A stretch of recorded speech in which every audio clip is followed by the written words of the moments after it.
कैसे मांगे जीवन की सबसे बड़ी गलती की माफी, जाने पश्चाताप का सही तरीका। अनजाने में हुए पाप पर प्रायश्चित के लिए सालों पहले महाराज परीक्षित ने भी सवाल किया था, जिसे श्रीमद्भागवत के 6वें स्कंद में दर्ज किया गया था।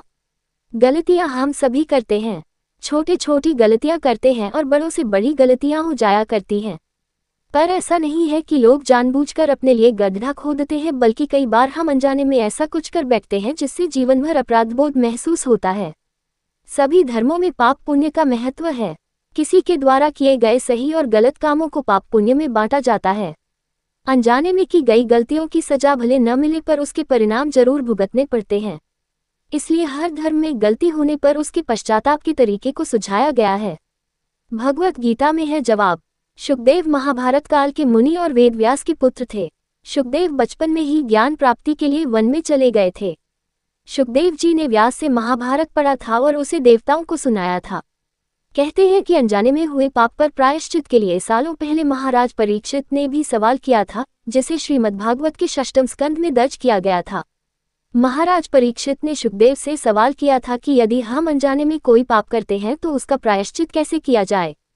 कई बार हम अनजाने में अपने पैरों तले चींटियों को रौंद देते हैं, श्वास के माध्यम से वायु में मौजूद जीवों को नष्ट करते हैं, लकड़ियों को जलाते समय उस पर मौजूद जीवों का नाश कर देते हैं।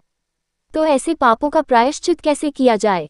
प्रायश्चित के सही तरीके। आचार्य शुकदेव ने अनजाने में हुए पापों से मुक्ति के लिए रोज प्रतिदिन 5 प्रकार के यज्ञ करने की सलाह दी। ये 5 यज्ञ मनुष्य को अनजाने में किए गए बुरे कृत्यों के बोझ से राहत दिलाते हैं। पहला यज्ञ आचार्य शुकदेव के अनुसार, यदि अनजाने में हम कोई पाप कर देते हैं तो हमें उसके प्रायश्चित के लिए रोजाना गऊ को 1 रोटी दान करनी चाहिए। जब भी घर में रोटी बने तो पहली रोटी गऊ ग्रास के लिए निकाल देना चाहिए। दूसरा यज्ञ प्रायश्चित करने के लिए चींटी को 10 ग्राम आटा रोज वृक्षों की जड़ों के पास डालना चाहिए। इससे उनका पेट तो भरता ही है, साथ ही हमारे पाप भी कटते हैं। तीसरा यज्ञ आचार्य शुकदेव के अनुसार, पक्षियों को अन्न रोज डालना चाहिए। ऐसा करने से उनके भोजन की तलाश खत्म होती है और व्यक्ति को अपनी गलतियों का एहसास होने के साथ ही उसके दोषों से बचने का एक मौका मिलता है। चौथा यज्ञ आटे की गोली बनाकर रोज जलाशय में मछलियों को डालना चाहिए। इसके अलावा मछलियों का दाना भी डाला जा सकता है।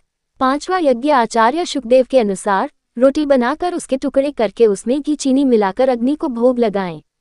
उन्होंने कहा कि यदि कोई रोजाना ये 5 यज्ञ संपन्न करता है तो वह अनजाने में हुए पापों के बोझ से मुक्ति पाता है।